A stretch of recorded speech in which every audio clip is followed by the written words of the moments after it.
Okay, so this is my second time filming this video because technology sucks, so please bear with me.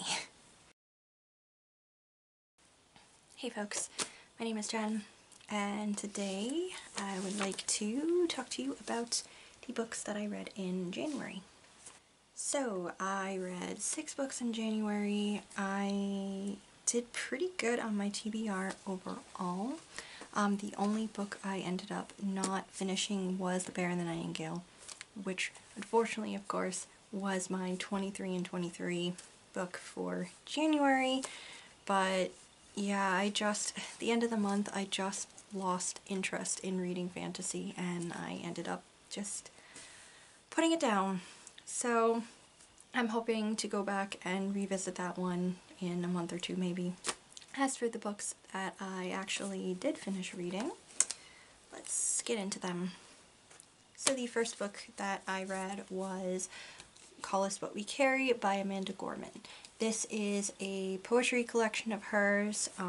If you don't know who she is, she was the inaugural poet in like 2021, yeah, 2021, and I really liked her poem that she read, so wanted to read the collection. That poem is The Hill We Climb is actually in here. So I wanted to start the year off right with, you know, a good vibe. After reading this, I'm honestly not sure about the vibe that I've entered into 2023 with, to be honest. I mean, this was a very good read. There's a lot of beautiful thoughts within here, very powerful lines, and I think that this was like not only a collection of like beautiful writing, but also very needed writing, and I really liked a lot of what she was doing here with this poetry book. So the formatting she used, and I apologize, I should know what these particular poems are called when the formatting is a little bit different, but I just honestly cannot recall. It's very interesting. So she's got like these type of poems that the words form a particular shape, so that's like a ship. She's got these ones that kind of fade in color. She has a poem written on a face mask. She has this very interesting one that is like a game of hangman, and she has a couple other poems that form various shapes that are very interesting. She also has this section that looks like poetry, a diary, and a checklist. There's another poem. Oh, here we go. This is about the Essex disaster, which actually, it was like a whaling shipwreck, and I know a little bit about it, but yeah, it's in the shape of a big whale, which I think I took a picture of on Instagram, but it's like, it's very interesting, and she has like ones about text messages and stuff, and I just think that she was doing something very interesting with the formatting, something that I very much enjoyed overall when I was reading this book. Is it's not really playful, I guess that's not really the word that I'm looking for to describe it. It's more like, it's very purposeful formatting choices that she made, and I really enjoyed them because I don't really read a lot of poetry that pushes the boundaries with formatting that often, and so when I do see that, I find that very interesting and different. Just different than what a lot of what I read. But yeah, I really liked a lot of the poems in here. There's a couple that I wanted to remember, but one of them that I think it might be one of my favorites out of the bunch is just this short one, which is called Life. And it says, "Life is not what is promised, but what is sought. These bones, not what is found, but what we fought. Our truth, not what we've said, but what we thought. Our lesson, all we have taken, and all we have brought." I don't know. It's just short, simple, to the point, like it. I will say though, a couple of things that I wasn't too fond of is, first of all, the amount of repetition, especially of certain phrases and wording in this collection. There's just a lot of repetition to where partway through it just ended up making the message feel a little bit redundant.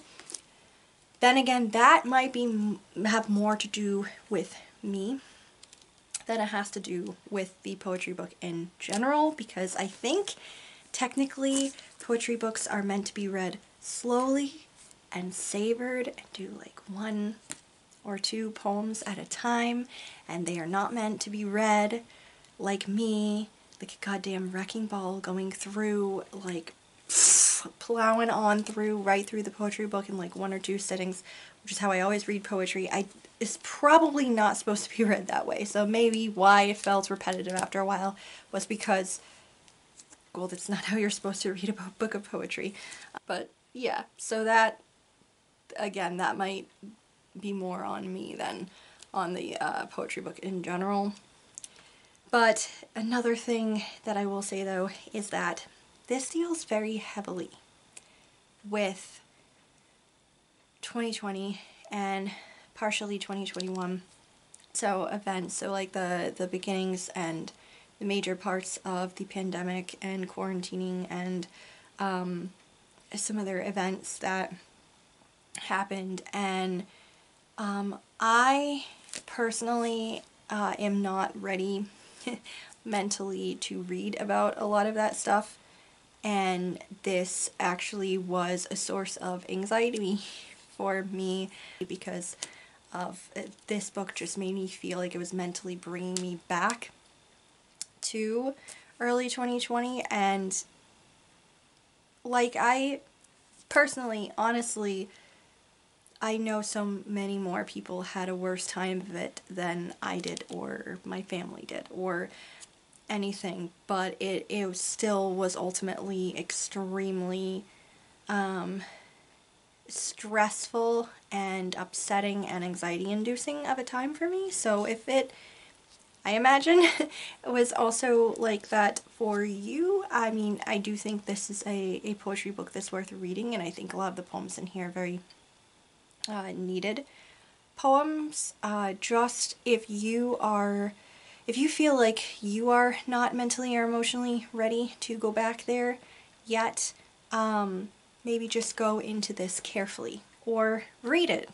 Like I said, like you're probably supposed to read it very slowly. Don't read it all in one sitting, because it's a lot in one sitting. I gave this 5 stars. The next book I read was Evelina by Fanny Burney. This is a tale about a young girl who is kind of an orphan, sort of. Her mother was married to this dude, and I can't remember exactly what happened to make him turn into a giant snake, but he ended up ripping up their like marriage certificate and abandoning her very pregnant mother, and basically left her to deal with society on her own and act like, well, it wasn't a true marriage, so you're a disgusting person, apparently, lady, which is why he's a snake. So then Evelina's mother ended up dying like during childbirth or shortly thereafter, and Evelina was brought up by the Reverend Villars, who was like a family friend. And now she's like a young woman and almost just about ready to go out into society, and people she knows have made some contact with her father, who is now back in the country, and they're trying to convince him to actually acknowledge his daughter to better her future. Because, I mean, society, who's gonna want to marry a penniless daughter who's apparently illegitimate, even though she's not illegitimate? This is just, you know, bullshit society stuff that was going on at the time.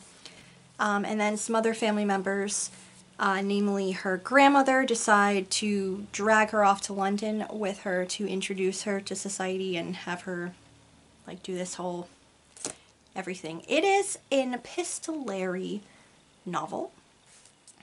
It's a lot more exciting than I'm making it sound like it is. It's a novel told in letters, and a lot of the letters are from Evelina herself to various other people, some friends, the Reverend, who was her adopted father, basically. It's a very entertaining novel. There's a lot of social commentary going on because Evelina herself was very sheltered. She was brought up in the country by the Reverend. She doesn't have a lot of experience with society itself or with, like, gentlemen of her age or of marriageable age, basically, and she doesn't have a lot of experience with a lot of that. So she is being thrust into this society that is very different than what she was brought up with, and so her observances of how people are behaving and what shenanigans they get up to are pretty funny sometimes. There are occasions where she gets to be a little bit over dramatic or almost too pious at a couple of points, and I just kind of want to be like, girl, you need to chill. But at the same time, even when I just wanted to, like, shake her a little bit, I couldn't help but root for her the entire time because she is thrust into so many situations, and the majority of those situations have nothing to do with decisions that she's made. It's what the people around her have chosen to do. Her companions, a couple of whom are just not really great people, and then you have her family, who are also not very great people because we have, they are constantly feeling like superior to others in the same situations or lower situations than themselves, and they're really rude to others. And when Evelina is being pursued by a lot of different gentlemen, and she's like really doesn't want to be pursued by all of these gentlemen, she's trying to, like, you know, gently get them away from her female cousins, instead of trying to help with that or being sympathetic, instead just get angry at her. So it's like, I guess that early version of that let's hate on women for the things that dudes do trope that you see a lot in media in this, like, past century or whatever. So you see that a lot in here too, which is frustrating. But there's a lot of interesting, funny societal observations she makes. There's a lot of shenanigans she gets thrust into. There's really heart-pounding situations at a couple of points, because at some points in the beginning it kind of almost feels like, geez, there's not really a lot going on in this book, because when I first, like, picked it up, I enjoyed the writing, but every time I put it down, I kept, like, just picking up other books because I thought, well, you know, this is a bit of a slog just because it's a little longer and it's written in old-timey speak and stuff like that. But when I picked this up again this month and really, like, took the time to, like, really get into it, it just flew by, because it might not seem like there's too much happening, but there's so many little things going on in here and so many different relationships between the characters, and it's very interesting, and it is kind of like a very chatty novel. I do really enjoy books that are told in letters or told in diary entries, because I'm nosy and I like knowing what conversations people had and what situations people got themselves into and how they got out of them and, like, different stuff like that. So it was very entertaining, and like I said, there were a couple of more things within society or characters in here that made me so frustrated, but I still really enjoyed this a lot. And like I said, I kept, like, rooting for Evelina the whole time and hoping that she would get her happy ending, or some semblance of happiness anyway. So yeah, I think this was overall a very enjoyable read, and I really want to seek out more of Fanny Burney's reading in the future. I gave this book 4 stars. The next book I read was Shuna's Journey by Hayao Miyazaki. So this is a graphic novel about Prince Shuna. He is prince of this land where basically the people are working themselves to death for food, and they are still starving. And to save them, he decides one day to go off in search of this golden grain. They had a traveler that had like this old seed, and they hear the story of this mystical golden grain, and so he undertakes this giant journey to go and seek it out. And along the way he runs into several different interesting characters, including a beautiful girl around his age and her kid sister. So I really enjoyed this story. It is a pretty good mix of, in some ways, like a fairy tale, and also just a, you know, manga or like a Miyazaki movie, because it is his artwork. You can see here we have some like Princess Mononoke vibes. We got, with the face and the clothes, we got maybe a little bit of Nausicaa, Valley of the Wind vibes, which I really enjoy. That's one of my favorites. And I really liked a lot of the art that's in here. It was very beautiful. Here's like one of my favorite shots. So colorful and gorgeous. So I really liked this, and the fairy tale aspect makes sense because this is actually a story that is based off of a Tibetan folktale, which was very cool, and I kind of want to seek out the original like folktale to kind of see what that's all about as well. But yeah, I kind of wish that this is one of his that was made into a film. There's like a note in the back from Miyazaki himself in Afterward. The folktale is called The Prince Who Turned into a Dog. I am not going to pronounce that in the original because I will screw that up, so I'm not going to attempt. But yeah, it's The Prince Who Turned into a Dog. That's what the Tibetan folktale is. And there's a note from the translator as well. And basically this is a story that Miyazaki really enjoyed, but he didn't make it into a film because it's largely an agricultural tale, and he didn't think there would be that much like market or interest for it.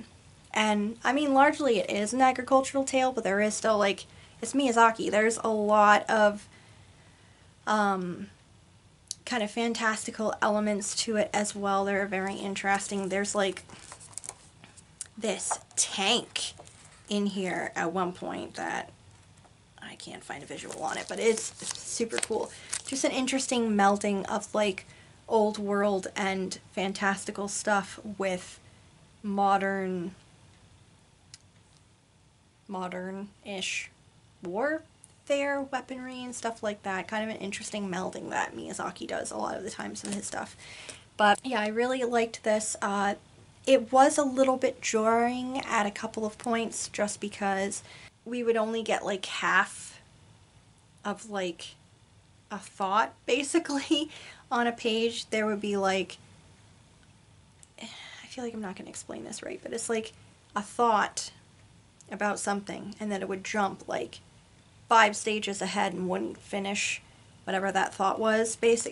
It was basically jarring in a couple of places, and I don't know if that had something to do with the translation or if it had more to do with the fact that this honestly reads more kind of like a storyboard for a film than like a novel itself. But at the same time, it was, like I said, just beautiful artwork, a really interesting story, and I mean, it's a Miyazaki adventure. You gotta love it. I ended up giving this like 4 stars. The next book that I read was Westmark by Lloyd Alexander. So this is a story about Theo. He is a printer's apprentice in Westmark, and one day he and his master end up printing this pamphlet for this guy that just arrived in town. Little did they know that the man is actually kind of a charlatan, and they are now in trouble. Our local army basically comes to seize them and destroy the press. His master won't allow the press to be destroyed, and so his master is murdered, and Theo is then on the run from the king's army. He ends up joining up with the charlatan and a couple of other characters, and they are basically traveling around the country trying to avoid the king's army and also getting themselves a little bit involved in trying to save the country itself. You see, the king hasn't been the same since a few years ago when his daughter died, and he has been so kind of depressed and everything that his advisor, who is quite evil and is trying to stamp out knowledge and freedom of speech to the public at large, that he is basically trying to take over the throne.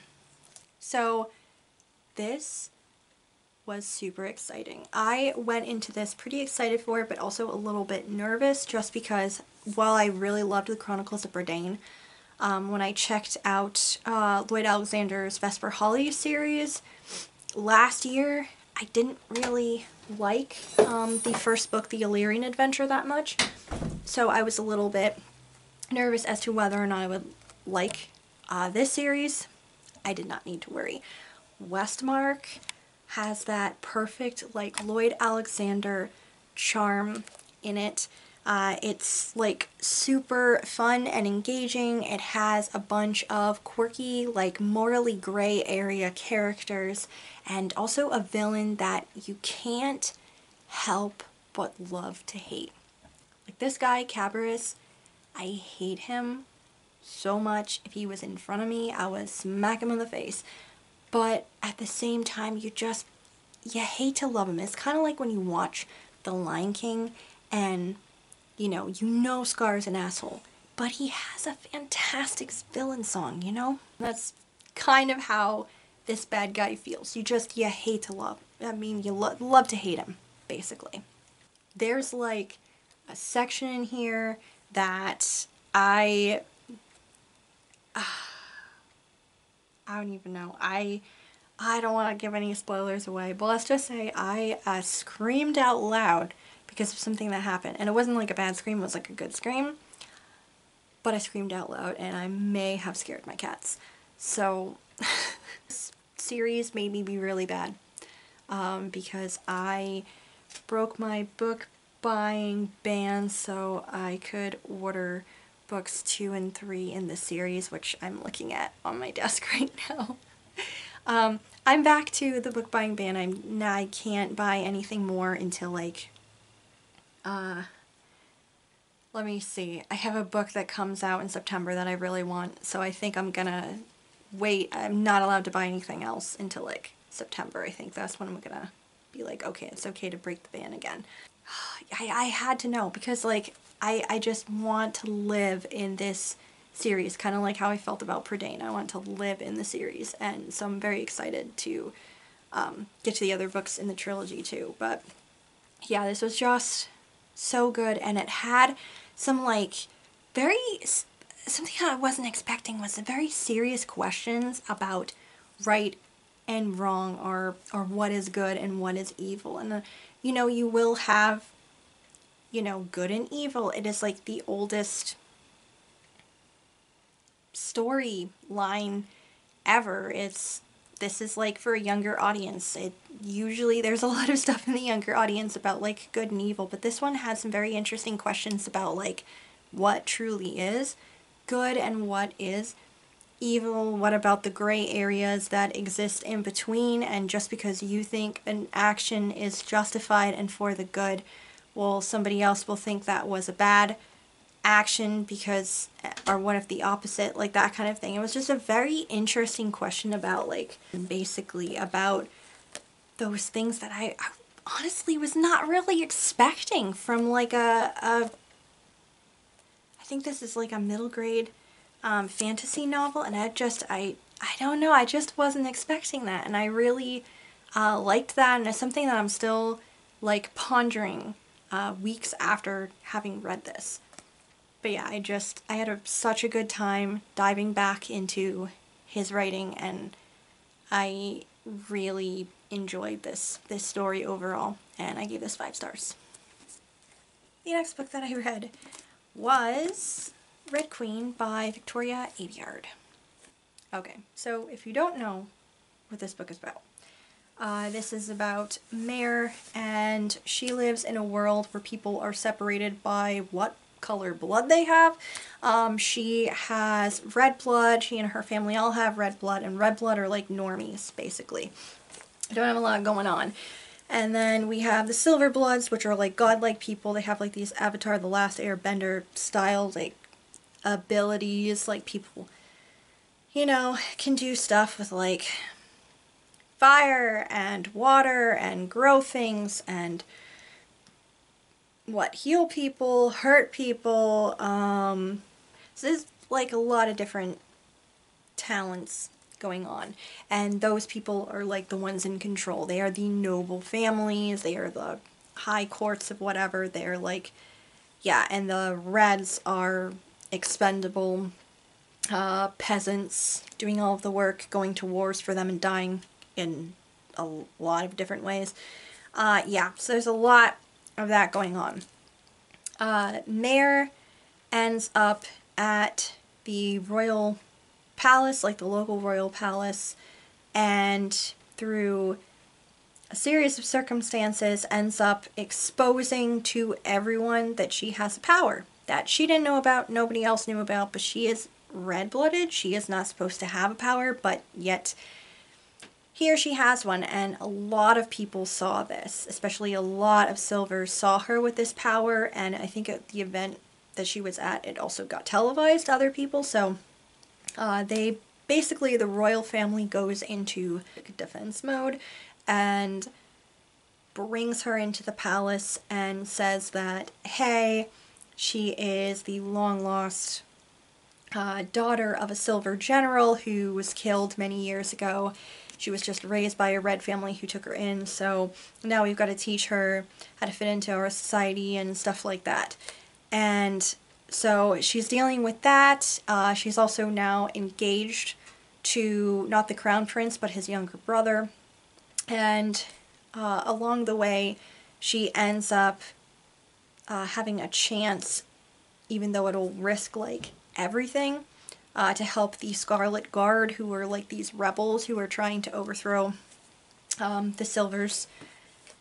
And this basically pits like her against like the people she's surrounded by, and so yeah, I hope I've explained this correctly, but I feel like because of how popular this was on BookTube many years ago, I think a lot of people will probably already know what this is about, or will have read this at least, or the whole series, I imagine.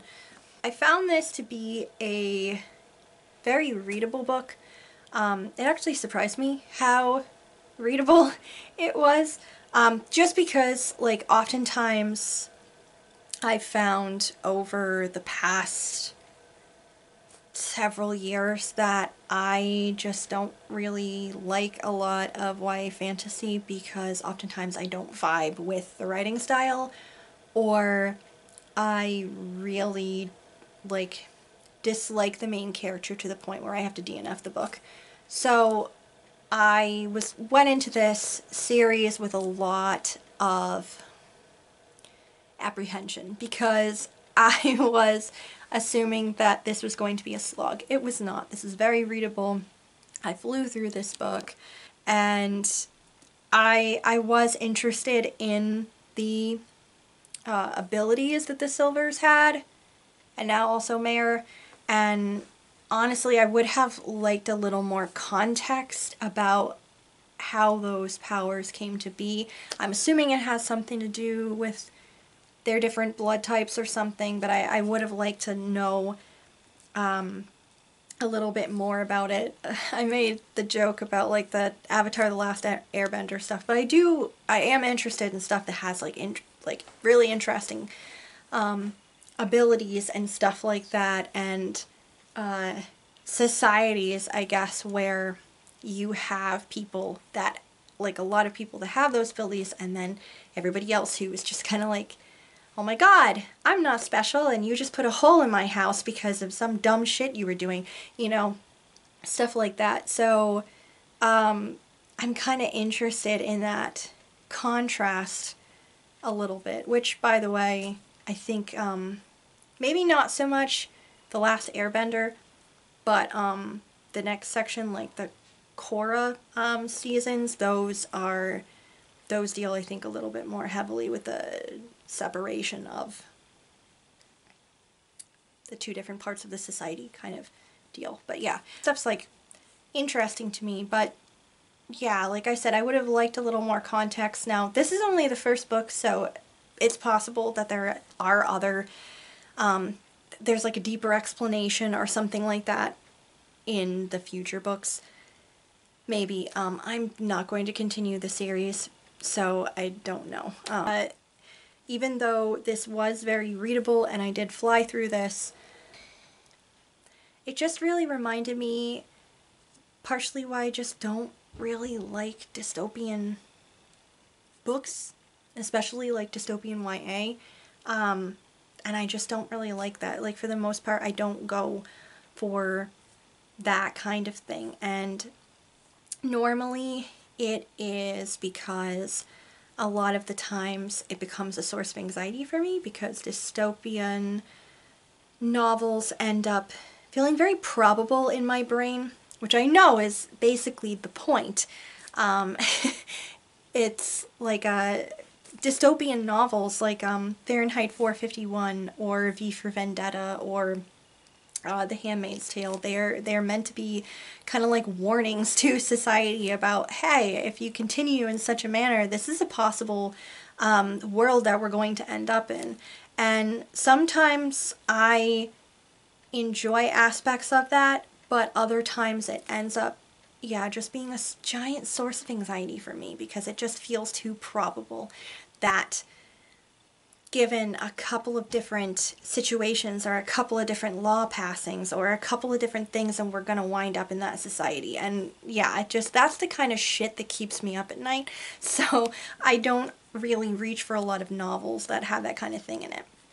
This honestly didn't have too much of that, so it wasn't that bad in that sense. Like, it didn't give me a lot of anxiety, because this novel just feels like it's so far removed from where our society is currently.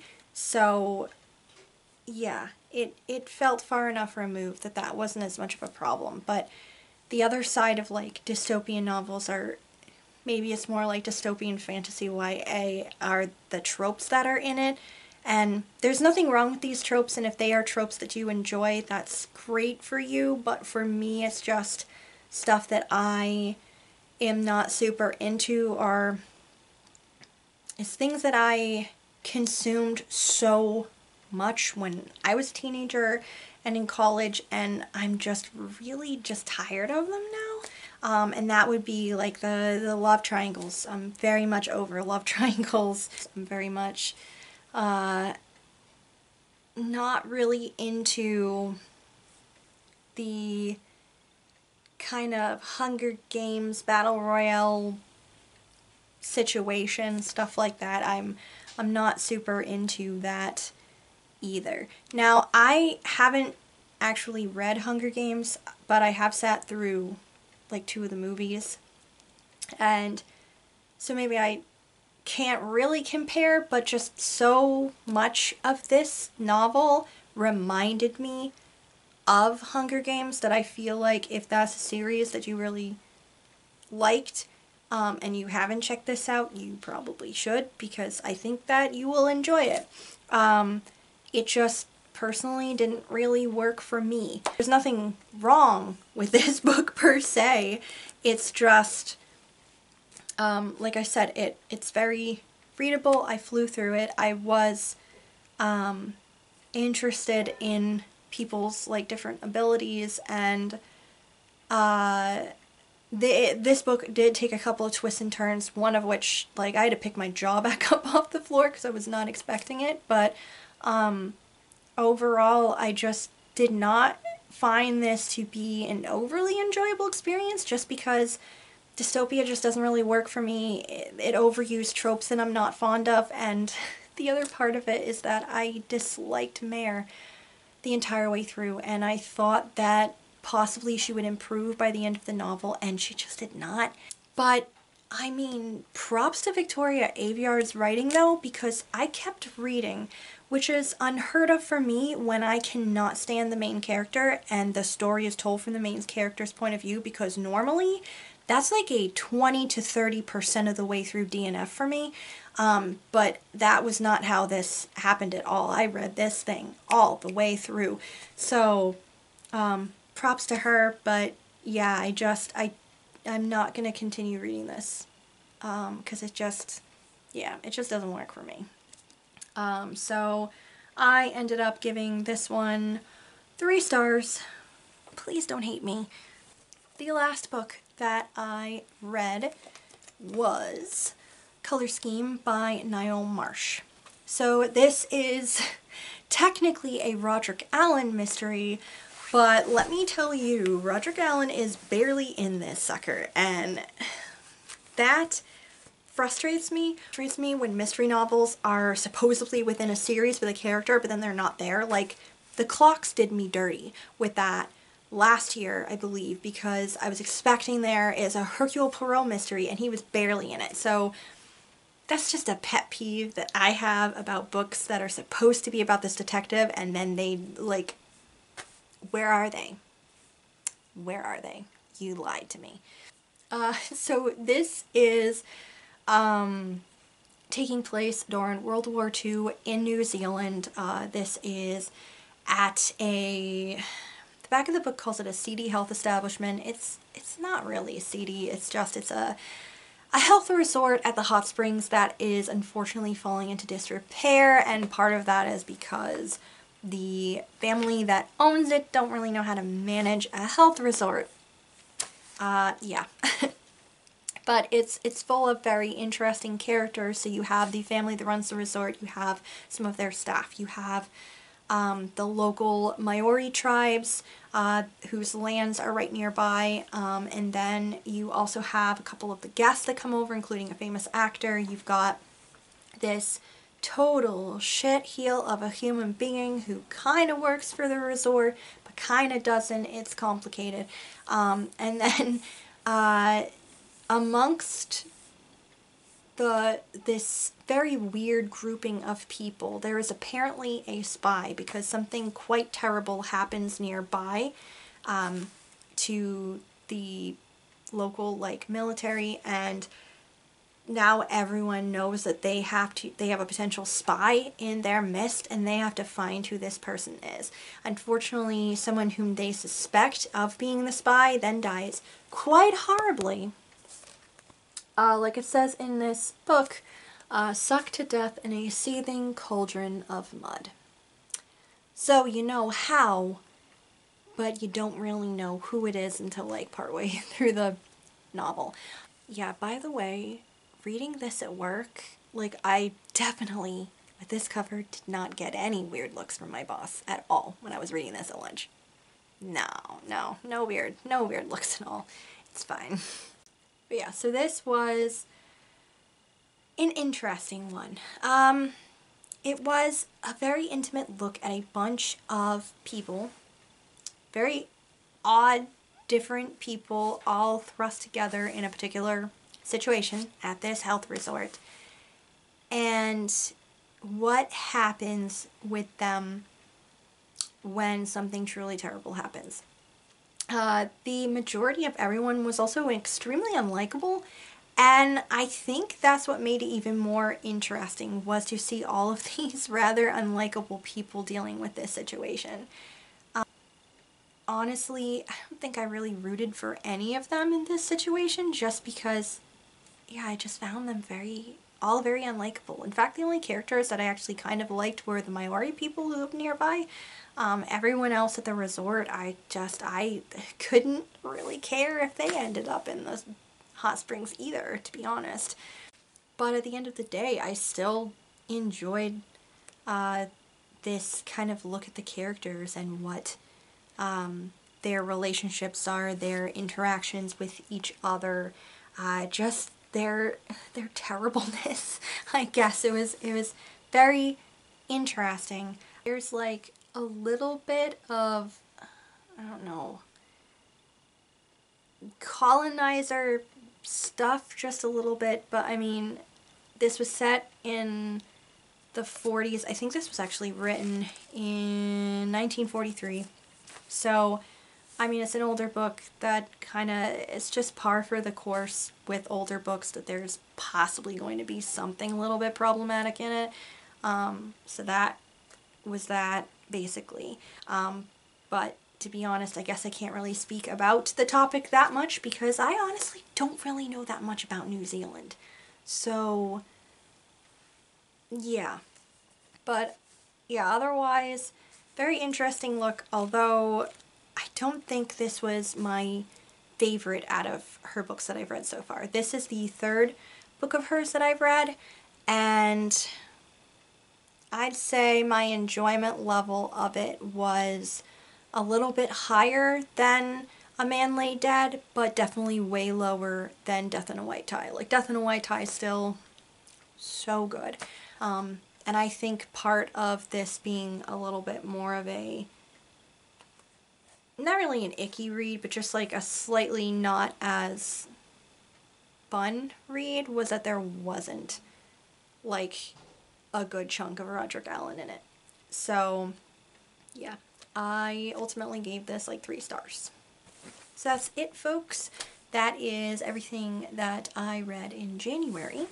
If this is a bit of a long one, again, I am so sorry. I tried to be a little more succinct than I was in my original version, which refuses to fricking upload. So, take 2 anyway. Thank you guys so much for watching. Let me know if you guys have read these before. So, yeah, this was everything. Not too bad of a start to the year, really. I hope that you guys are having a fantastic week or weekend wherever you're at. Thank you so much for watching. Thank you for always watching. If you are new here and would like to subscribe, please do so. And I will see you guys in the next video.